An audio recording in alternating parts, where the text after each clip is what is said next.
Jangan lupa like, komen, dan subscribe channel YouTube TVRI Bengkulu dan nyalakan lonceng notifikasinya.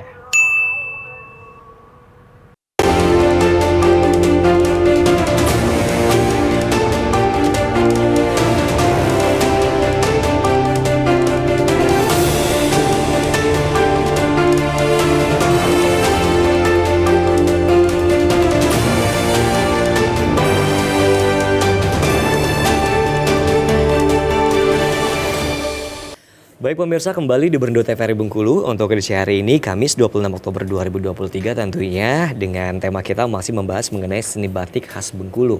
Dan kita masih berbincang bersama dengan Bapak Alcala Zamora dan juga Bang Romi Rustam. Kita kembali ke Pak Alcala Zamora terlebih dahulu nih. Nah untuk Pak Alcala nih, perkembangan batik di Bengkulu ini sendiri seperti apa Pak? Apakah pesat, apakah biasa saja atau sedang-sedang saja gitu? Boleh silakan dijawab. Ya, kita pernah ada stuck pada saat itu ya, sebelum pandemik ya, masih udah lama sekali itu, karena ada pengaruh unsur printing yang masuk ke Bengkulu itu. Jadi pengrajin busure itu sempat nggak dapat kerjaan, karena sekarang ini ada yang proses perajin batik yang membuat batik di Bengkulu. Ada yang menjual, hanya penjual batik. Hanya menjual nggak membuat batiknya. Nggak memproses. Ya, siap. Nah itu karena kalau kita lihat perkembangan sekarang, kita terus terang saja beberapa perajin, beberapa kita melihat teman-teman kita yang ada di Bengkulu, itu perajin atik, lamentik misalnya, Oase Galeri. Dan bahkan kampung busure sekarang sudah makin pesat pesanannya. Artinya gini, tidak hanya proses pembatikan menggunakan teknik warna sintetis, warna buatan, tapi sekarang sudah memanfaatkan warna alam. Warna alami ya. Kalau dilihat perkembangannya, promosi kita sekarang masih didukung oleh Bank Indonesia ya, selaku Bapak Angkat.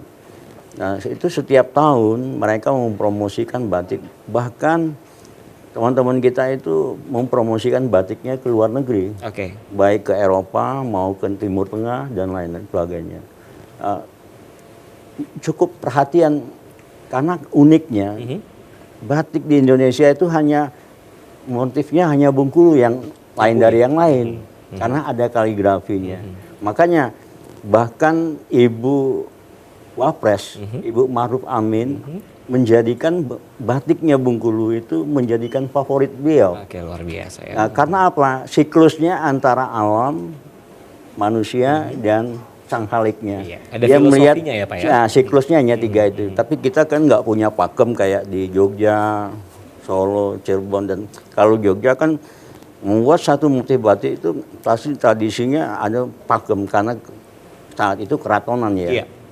Kalau kita tidak, hanya siklus kita hanya tiga itu saja, antara alam, manusia, dan sang pencipta. Nah, kalau kita lihat perkembangannya sampai sekarang, kemarin baru-baru ini juga Oase Galeri mewakili Indonesia, bahkan kompetisi, bukan lagi nasional, internasional di Lombok, itu mendapat perhatian penuh.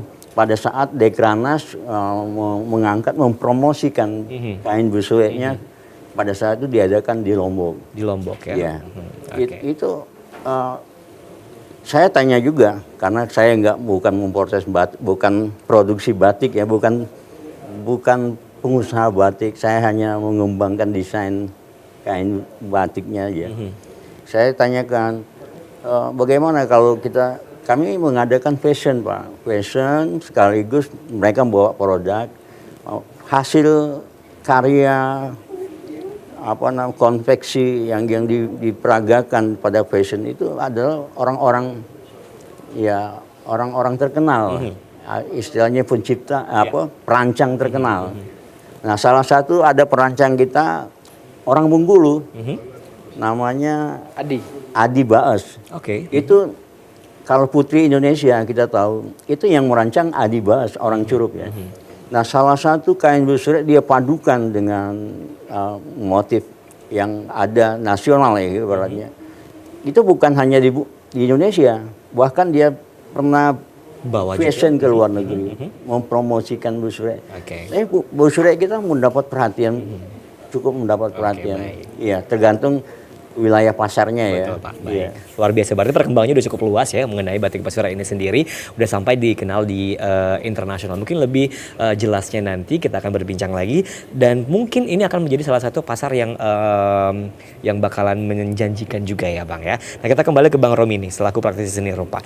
Nah untuk seni rupa nih ada kaitannya dengan batik Basura sendiri nggak sih Bang? Oh, tentu. Apa itu? Karena secara visual kan kedekatannya sudah masuk ke ranah seni rupa ya. Oke. Tadi saya sampaikan bahwa itu Bengkulu harus benar-benar bangga punya ciri khas yang membedakan betul dengan daerah lain karena ada unsur besurenya itu.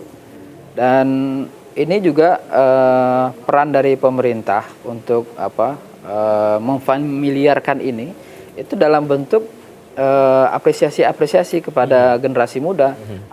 Apakah itu kompetisi desain, kemudian lomba fashion besurenya, kemudian berkenaan dengan yang lain gitu. Nah ini menjadi menarik juga karena kita tahu bahwa hadirnya batik kemudian visual yang ada di dalamnya itu kan sebenarnya message dari seniman pembuatnya di awal itu untuk generasi pada saat itu dan sekarang gitu kan.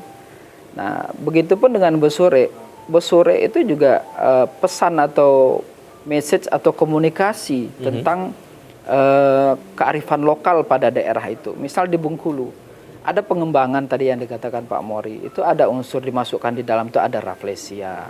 Itu menandakan apa? Kan ada filosofinya itu. Iya betul. Bahwa ada bunga raflesia di Bengkulu. Bunga raflesia ya, yang menjadi ikon kita di Bengkulu dan keunikan itu hanya ada ditemukan di Bengkulu yang jenis Arnoldinya itu. Iya.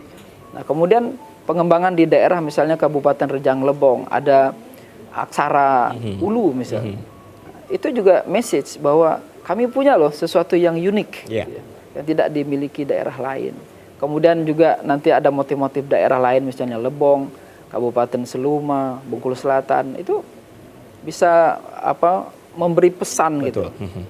Bisa dimunculkan juga ya dari tiap provinsi, di tiap kabupaten yang ada tentunya dengan ciri khas masing-masing kabupaten tersebut ya kan. Baik pemirsa kita akan kembali berbincang tapi kita akan jeda iklan terlebih dahulu tetap bersama kami di Berndo TVRI Bengkulu.